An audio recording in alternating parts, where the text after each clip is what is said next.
بسم الله الرحمن الرحيم. سؤال اليوم عن الأحداث التي حصلت بين علي بن أبي طالب ومعاوية رضي الله عنهما، وما حدث في معركة صفين.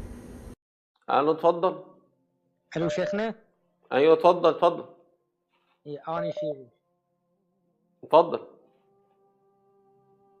الحين الرسول ما قال لعمار بن ياسر تقتله الفئة الباقية؟ احنا مش في البيئة الباغية النهارده، احنا في ضرب فاطمة. ما هي الاسباب وما هي النتائج عندكم؟ شوف شيخنا، أنا شيعي لكن عندي هذا المعتقد، وإذا يعني قدرت تحل لي أنا بإذن الله راح أتسنى. جميل أوي. تقسم على ذلك؟ طيب شلنا من القسم، يعني أنا عندي هذه المشكلة عندك المشكلة ديت بسيطة جدا. نخلي علي بن ابي طالب رضي الله عنه وارضاه في أنا يعني كتبك. متأكد، أنا متأكد من أبو بكر وعمر يعني كلهم، لكن هذه الفئة الباقية. واحدة واحدة. نخلي علي بن ابي طالب في الكتب الفئة عندك. الباقية. اسمعني بس اسمعني. نخلي علي بن ابي طالب رضي الله عنه وارضاه في الكتب عندك، هو اللي يحل لنا المشكلة دي، صح؟ وأنا هذه المشكلة اللي عندي. طيب ماشي. علي بن ابي طالب رضي الله عنه وارضاه في نهج البلاغ. استنى، انت بتشوف عندي ولا ما بتشوفش عندي؟ شوف جميل قوي. طالما انت هي واقفه معاك على كده، انا عندي استعداد اقعد معاك للصبح، مفيش مشكله عندي والله. ثواني. بص يا سيدي، صلي عليه يشفع فيك وفيا ان شاء الله. عندك في البيت؟ كده بانت ان شاء الله. تمام. ايوه هذه دي. عندي على بس. بص بيقول ايه: ومن كتاب له عليه السلام الى اهل الكوفه. انا عايزك تركز في كلمه كلمه. تمام. طبعا نهج البلاغه خطب الامام علي جزء 3 صفحه 114 بيقول ايه: ومن كتاب له عليه السلام. هذا في كتب السنه ولا الشيعه؟ الكتاب شيعي. اوكي تمام. الكتاب شيعي. وعلي لك صوتك كمان عشان يظهر شويه. ومن كتاب له عليه السلام الى اهل الكوفه عند مسيره من المدينه الى البصره. اما بعد فاني خرجت من حي هذا اما ظالما واما مظلوما. هو بيقول على نفسه كده علي بن ابي طالب: اما ظالما واما مظلوما واما باغيا واما مبغيا عليه. تمام. هذه في كتب الشيعه؟ ايوه يا عم، كتاب نهج البلاغه. هو علي بن ابي طالب هو اللي بيقول كده. بيقول انا خرجت واما ظالم واما مظلوم واما باغي واما مبغي عليا. اسمعني بس عشان تفهم للاخر، يبقى هو بيقول ايه؟ ان انا لما خرجت اما ظالم واما مظلوم واما باغي واما باغي عليا. هو يقصد بايه كده؟ بيقصد الفرقه اللي قدامه. يعني اما انا اللي طالع ظالم، يعني مثلا تقول لي ايه، انا يا جماعه طلعت لكم اهو، اما اكون انا ظالم او ايه، او مظلوم او باغي او مبغي عليا. ولكن هو يقصد الفرقه التي امامه، ان هي الظالمه وهي الباغيه. صح ولا مش صح؟ صح. جميل قوي. شوف انا فهمتها لك ازاي. الحمد لله. واني اذكر تقتله الله. الفئه الباغيه. ايه تقتله الفئه الباغيه يا عم؟ استنى، اسمعني. واني اذكر الله من بلغه كتابي هذا لما نفر إلي، فإن كنت محسنا أعانني وإن كنت مسيئا استعتبني. تمام. ده كده الكتاب الأول خلص. الكتاب الثاني: ومن كتاب له عليه السلام إلى أهل الأمصار يختص فيه مما جرى بينه وبين أهل صفين. بيقول إيه: وكان بدء أمرنا أن التقينا والقوم من أهل الشام، والظاهر أن ربنا واحد ونبينا واحد ودعوتنا في الإسلام واحدة، لا نستزيدهم في الإيمان بالله والتصديق برسوله صلى الله عليه وآله وسلم، ولا يستزيدوننا. الأمر واحد إلا ما اختلفنا فيه من دم عثمان ونحن منه براء. يبقى علي بن أبي طالب يشهد لهم بالإيمان ويشهد بأن ربهم واحد وأن نبيهم واحد، والاختلاف اللي ما بينهم فقط هو اختلاف إيه؟ اختلاف في دم عثمان. وإن كانوا هم الفرقة الباغية. ايوه شيخنا. وإن كان هم الفرقة، يعني علي بن أبي طالب بيقول إيه؟ يا إما أنا ظالم أو مظلوم أو باغي أو مبغي عليه. فإذا يبقى الفرقة التي أمام علي بن أبي طالب هي الفرقة الظالمة، هي الفرقة الباغية على علي بن أبي طالب. ومع هذا الظلم ومع هذا البغي، علي بن أبي طالب قال لك إن دول ناس لا نستزيدهم في الإيمان ولا يستزيدوننا.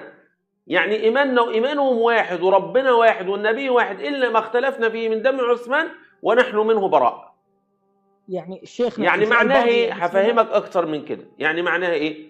معناه يا جماعة ان دول في طرفين، اكيد واحدة هتكون ظالمة والتانية مظلومة،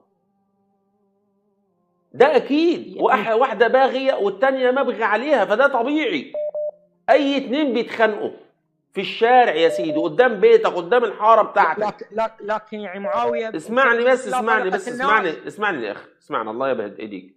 اي اتنين بيتعاركوا حتى لو قدام بيتك لابد ان يكون فيهم ظالم واحد مظلوم، واحد باغي والتاني مبغي عليه، تمام؟ دي طبيعية جدا. الله عز وجل يقول في كتاب العزيز. هذه فيها قتل ناس. ايه؟ هذه معركة يعني. ما معركة، هجيب لك معركة أنا كمان، هجيب لك معركة. الله عز وجل يقول: وإن طائفتان من المؤمنين اقتتلوا فأصلحوا بينهما فإن بغت إحداهما على الأخرى. فيها بغي، فيها إيمان وفيها بغي، يعني سماهم مؤمنين مع البغي. فإن بغت إحداهما على الأخرى فقاتلوا التي تبغي حتى تفيء إلى أمر الله فإن فاءت فأصلحوا بينهما إنما المؤمنون إخوة فأصلحوا بين أخويكم. يعني هو في بغي وفي ظلم، ومع ذلك سماهم في بداية الآية مؤمنون، وفي نهاية الآية إنما المؤمنون إخوة فأصلحوا بين أخويكم. شيخنا ما معنى الباغي؟ الباغي المعتدي. هو لازم يكون في واحد معتدي، لازم معتدي يعني لا يخاف من الله. لا إله إلا الله. مين اللي قال بقى أنه هو لا يخاف من الله؟ علي بن أبي طالب. ده من كيسك أنت.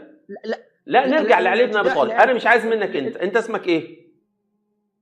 أنا اسمي علي. يا أستاذ علي، أنا مش عايز منك أنت.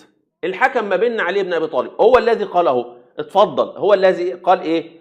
بيقول إيه؟ وكان بدء أمرنا أن التقينا والقوم من أهل الشام، اللي هو إيه؟ أهل الصفين، أهل معاوية وجيش معاوية. والظاهر أن ربنا واحد ونبينا واحد ودعوتنا في الإسلام واحدة، لا نستزيدهم في الإيمان بالله والتصديق برسوله صلى الله عليه وسلم، ولا يستزيدوننا. الأمر واحد إلا ما اختلفنا فيه من دم عثمان ونحن منه براء. يعني البغي ما يطلع من دائرة الإسلام؟ الإيه؟ الباغي لا يطلع من الإسلام، ما يطلعش، هو كفر. حتى لو قتل وحتى لو صار في مشاكل يعني القتل اصلا، القتل ده ليس بكفر. يعني مثل دلوقتي واحد اعتدى على بيتك، وللاسف الشديد اسمعني بس اعتدى على بيتي انا يا سيدي، بلاش اعتدى على بيتك كده. واحد اعتدى على بيتي ودخل قتلني، هل يعد بذلك كافرا؟ إذا هو في قرارة نفسه مش كافر يا عم. انتوا لازم تعرفوا الأحكام الأول. مش كافر، القاتل ليس بكافر. احنا نتكلم عن اعتقاده في الداخل، يمكن ما يخاف من الله أو يا سيدي اهو علي بن أبي طالب هو اللي بيحكم. انتوا يا جماعة مش انتوا اللي دايما بتقولوا لنا نحن الإمام بتاعنا علي بن أبي طالب رضي الله عنه وارضاه، ولما نجيب لكم أقوال علي بن أبي طالب بترفضوها. هو اقرأ يا سيدي: لا نستزيدهم في الإيمان بالله والتصديق برسوله صلى الله عليه وسلم ولا يستزيدوننا. الأمر واحد إلا ما اختلفنا فيه من دم عثمان ونحن منه براء. يعني ما إما أن تسلم بالكلام ده حضرتك أو ترفضه. يعني علي بن أبي طالب شهد لهم في الإيمان. نعم. والآية الكريمة أظن ما في بص، هي مش الآية الكريمة فيها قتال: وإن طائفتان من المؤمنين اقتتلوا فأصلحوا بينهما. هيبقى في صلح ما بين كافر ومؤمن. فإن بغت إحداهما على الأخرى فقاتلوا التي تبغي حتى تفيء إلى آخر الآية: إنما المؤمنون إخوة فأصلحوا بين أخويكم. مع إن في قتال وفي اعتداء أهو وفي بغي. يعني حتى لو وصلت لمرحلة القتل وسفك الدماء. يا أخي الله يبارك في عمرك، القتال ده حدث نتيجة فتنة. أنت هقول لحضرتك حاجة، اقرأ الآيات: وإن طائفتان من المؤمنين اقتتلوا. أنا عايز أسألك سؤال: لو حدث دلوقتي طائفتان من المؤمنين اقتتلوا، يعني ممكن يحدث وإن طائفتان من المؤمنين اقتتلوا فأصلحوا بينهما. فالقتال الفتنة، حتى كمان قتال الفتنة ما فيهوش قصاص. انت شفت علي بن أبي طالب اقتص للقتلى اللي هم في جيشه من الجيش الآخر بعد انتهاء المعركة؟ شفت اقتص؟ لا، ما ورد هذا. ما اقتص. ليه ما اقتص؟ لأن قتال الفتنة غير قتال الكفار. ده قتال الكفار بتاخد السبي بتاع السبي، تاخد الباقي سبي، وبتاخد اسمها ايه ده، مش فاكر والله، يعني غنائم وسبي وحاجات كتير كده في الحروب. يعني شيخنا الآن معاوية حتى لو يعني حصلت فتنة وصار فيها قتل، هل هو يبقى مسلم؟ خلاص يبقى يعني همشي معاك، ممكن شوية، ممكن امشي معاك، انا همشي معاك. الآن معاوية بعد يعني هذا القتال ارتد. اسمعني بس، اسمعني. الآن بعد معاوية بعد هذا القتال ارتد، خلاص ماشي، موافقك يا سيدي. طيب هل يجوز ان انا اتنازل بالحكم الاسلامي المرتد؟ لا، حرام. صح، حرام. يبقى اذا الحسن فعل حرام. لا، كيف؟ اهو مش الحسن ابن علي رضي الله عنه وارضاه تنازل لمعاوية؟ انا سمعت من بعض مشايخنا يقولون هدنة. ازاي هدنة؟ ده تنازل مش هدنة. الهدنة دي بتبقى الوقت وبينقطع الوقت ده. يعني الهدنة دي ايه؟ خد هدنة ما بيني وما بينك سنة ونص، سنتين، لكن بترجع الحرب تاني.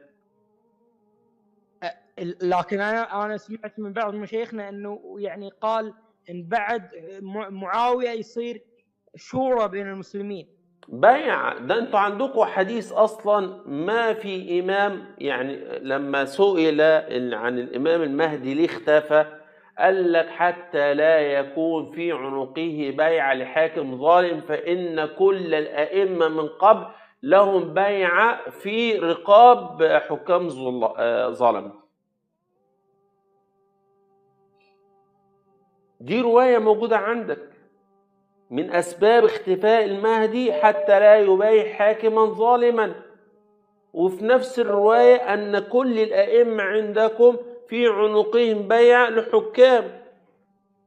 يبقى إذن علي بن الحسن بن علي رضي الله عنه وأرضاه بايع معاوية. فهل يبايع مرتد؟ هل يتنازل لمرتد؟ لا، المسلم اكيد يبايع مسلم. ما ينفعش، دينك ملخبط يا علي، دينك ملخبط. وادي كلام علي بن ابي طالب المفروض ان انت تسلم بيه. طب انا هسألك سؤال تاني، هل علي بن ابي طالب رضي الله عنه وارضاه كفر معاوية؟ لا، اغلب الناس يقول من الافعال يعني. هو كفره بلسانه، كفره قال معاوية كافر؟ لا، ما حصل. بس خلاص انتهت القصة. يعني شيخنا كيف نثبت ان معاوية مثلا يعني مسلم او يعني مش كافر او باغي او؟ بص، معاوية خرج لكي يقاتل من قاتل عثمان بن عفان، فحدثت الفتنة، تمام. لكن في النهاية معاوية مسلم، وقتال الفتنة ده يعني ايه؟ الله عز وجل يتجاوز عنه ان شاء الله، تمام. ليه؟ لان الآية زي ما انا قلت لحضرتك كده، وان طائفتان من المؤمنين اقتتلوا فاصلحوا بينهم، فان بغت احداهما على الاخرى فقاتلوا التي تبغي حتى تفيء الى اخر الآيات، تمام. ده قتال فتنة، يعني حدثت الفتنة وهو علي بن أبي طالب هو اللي بيقول، مش أنا اللي بقول. والأمر واحد إلا ما اختلفنا فيه من دم عثمان ونحن منه براء. طب أنا أقول لحضرتك حاجة، هل معاوية غير شيء في القرآن؟ لا انا ما اتكلم عن هذا، انا اتكلم اسمعني عن بس، القتل ده اللي سؤال حصل. انا بطرحه، معلش. غير شيء في القرآن؟ لا ما غير. غير سنة؟ لا، إنا نزلنا الذكر وإحنا له الحافظون. ما غير أي حاجة. الحسن بن علي بايعه، تنازل له، لكن مش هدنة. فإن كان مرتدا فجاز المبايعة للمرتد، ما ينفعش. طب الحسين لماذا لم يخرج على معاوية وخرج على يزيد؟ لا، لأن يزيد كان فاجر. كان يبقى إذا معاوية مؤمن. الحسين ما خرج على معاوية. لو أنا بقول لك ليه ما خرجش على معاوية وخرج على يزيد. لو قلت إن يزيد فاجر يبقى معاوية مش فاجر، وإلا لو كان معاوية فاجرا لخرج عليه. فعلا يا شيخنا، فعلا تبين الحق. شكرا لك وبعد ما شيخنا. تبين الحق، يعني شيخنا، يعني معاوية مسلم، يعني معاوية مين اللي كفره؟ يعني اسأل نفسك كده، من من أهل بيت النبي صلى الله عليه وسلم أطلق عليه كلمة الكفر؟ لا، يعني كل مشايخنا يقولون انه هو كافر، وانه أيوة، هو مين بقى؟ مين يعني هو جابه إن هو كافر منين؟ ما احنا قلنا اهو، حط علي بن حسن، الحسين بن علي رضي الله كان عنه يساعد. وارضاه ميزان، وحط الحسن ميزان. لو كان مرتد بعد الحرب مع علي ما جاز للحسن أن يبايع مرتد أو يتنازل لمرتد. ولو هو فاجر لماذا الحسين لم يخرج على معاوية وخرج على يزيد؟ يعني الحسين بايع معاوية، بايع. في الرواية نفسها بيقول لك أن كل الأئمة عندكم في عنقهم بيعة للحكام، ومنهم معاوية وأبو بكر وعمر وعثمان. شكرا لك شيخنا. وصلت؟ ايوه بس فهمت. انت عيدتني ان انت بعد ما اكمل معاك لو حلت لك الاشكالية ديت هتترك التشيع. على العموم فكر، انا مش هلزمك بحاجة، فكر. شكرا لك شيخنا. العفو، اتفضل. قالوا اتفضل. شيخنا، انا اللي قبل شوي كلمتك. ايوه انا علي، اتفضل. انا ابغى اتسنن، وش اللي لازم اقوله؟ ايه؟ يعني انا الحين اذا ابغى اتسنن وش اللي لازم اقوله؟ والله بص، احنا التسنن عندنا هو ما فيهوش اي اشكالية، وكله من دين اللي الله يا عز شيخ وجل. يعني هتقول اشهد انا ان لا اله الا الله، اشهد سبيت. ان محمدا رسول الله. لان انا سبيت يعني صحابه وايد هتقول اللهم إني أبرأ إليك من سب سبيت الصحابة عائشه الذي وسبيت سببته في يوم ما، يعني كل يوم. وتركع لله عز وجل ركعتين في جوف الليل وتتوب إلى الله عز وجل. لكن يا شيخ يعني وايد سبيتهم. الله عز وجل يقبل التوبة، بل الله عز وجل لو توبتك فعلا صادقة من القلب يبدل سيئاتك حسنات. الحمد لله.